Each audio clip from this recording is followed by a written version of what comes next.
சீமானிடம் மோதி மீண்டும் மூக்குடைப்பட்ட விடுதலை பத்திரிகை ஆசாமிகள் பற்றி இந்த காணொளியில் காணப்போகிறோம். தொடர்ந்து காணொளியை பார்ப்பதற்கு முன் நம் சேனலை சப்ஸ்கிரைப் செய்து ஆதரவு தாருங்கள்.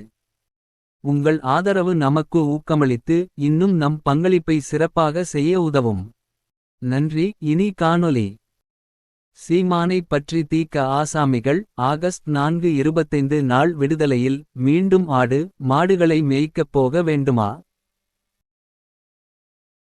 என்கிற தலைப்பில் எழுதிய கட்டுரையில் கூறியிருந்தது. தமிழ்நாட்டில் ஒரு நபர் கட்சி ஒன்றை ஏற்படுத்தி கொண்டு ஒடுக்கப்பட்ட மக்களின் உரிமைக்கும் வளர்ச்சிக்கும் தன்மானத்திற்கும் கல்வி வளர்ச்சிக்கும் உத்தியோக வாய்ப்புக்காகவும் பாடுபட்ட தந்தை பெரியாரையும் அவர் வழி நின்று பாடுபட்டவர்களை கொச்சைப்படுத்தி வாயை வாடகைக்கு கொடுத்து உளறி கொட்டிக் கொண்டிருக்கிறது.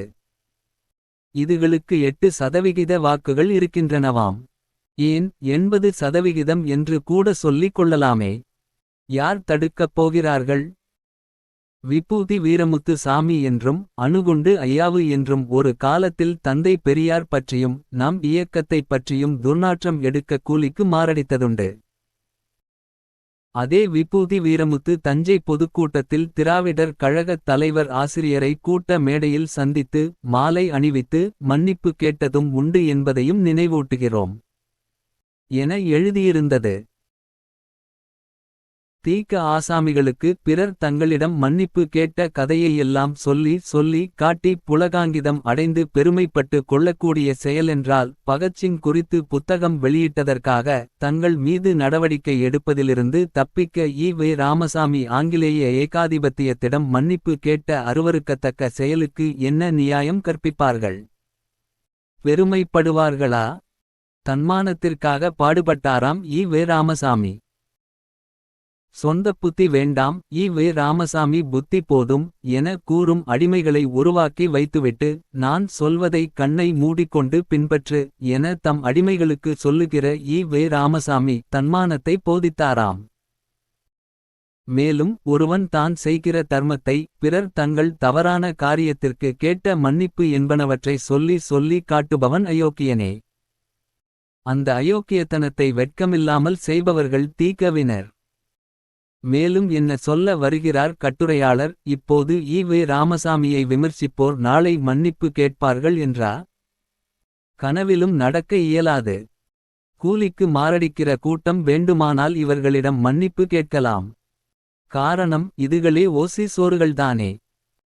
தன் எந்த அநாகரீக பேச்சிற்காகவாவது தாம் பேசிய எதிர்த்தரப்பினரிடம் எங்கேனும் மன்னிப்பு கேட்டாரா ஈ.வே. ராமசாமி?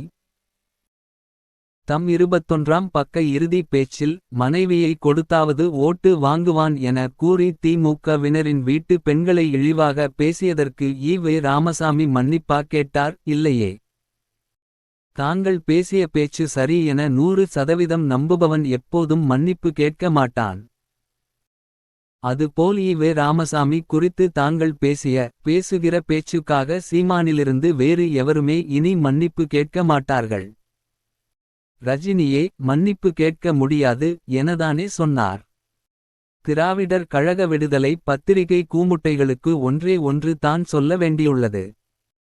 விபூதி வீரமுத்து சாமி அணுகுண்டு ஐயாவு போன்றோரெல்லாம் ஈ.வே. ராமசாமியை பழித்தது தங்கள் கடவுளை பழிக்கிறார் என்பதற்காக.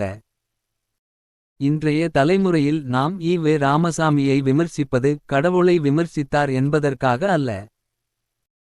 நாம் விமர்சிப்பதெல்லாம் போலி பகுத்தறிவாதியாக இருந்து கொண்டு யோக்கியத்தன்மை கெட்டு வாழ்ந்த ஈ.வே. ராமசாமியின் அறிவு லட்சணத்தை. நிச்சயம் அவ்வாறாக எழுதியதற்கு மன்னிப்பு கேட்கும் நிலை வராது. நாம் உண்மையைதானே ஈ.வே. ராமசாமியின் இரட்டை வேடத்தைதானே எழுதுகிறோம்.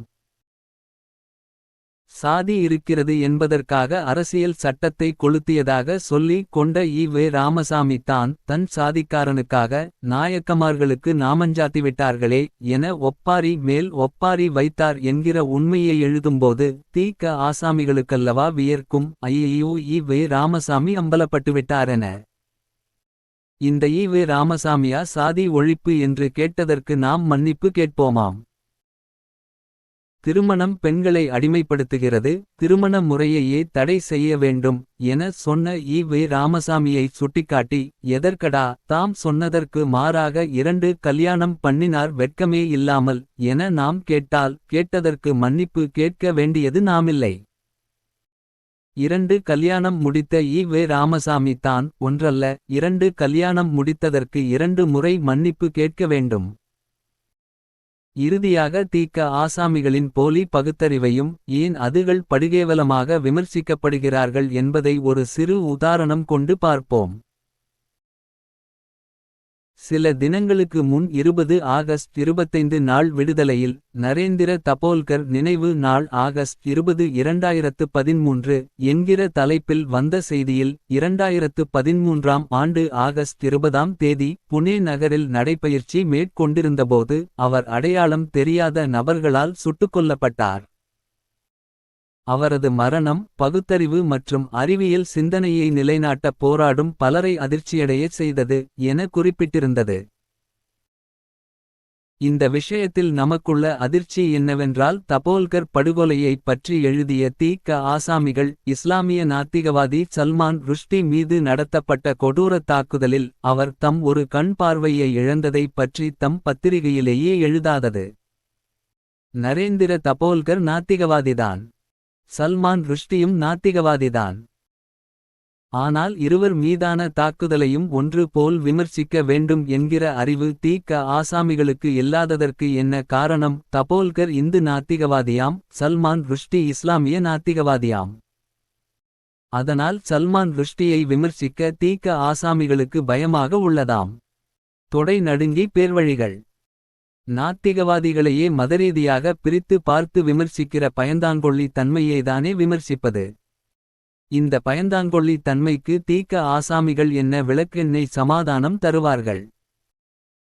ஒரு நாத்திகவாதிக்கு நிகழும் அச்சுறுத்தலை விமர்சிப்பதற்கே மதம் பார்க்கிற கேவலமான அறிவை கொண்டவனை விமர்சிப்பதற்கோ பின்னாளில், ஐயா உங்களை தெரியாமல் நாம் விமர்சித்து விட்டோம் என்று மன்னிப்பு கேட்போமாம். பேர்வழிகள் பகல் கனவு காண்கிறார்கள். காணட்டும். அவர்கள் கண், அவர்கள் உறக்கம், கனவு கண்டுவிட்டு போகட்டுமே. யாரையா வேண்டாமென்றது?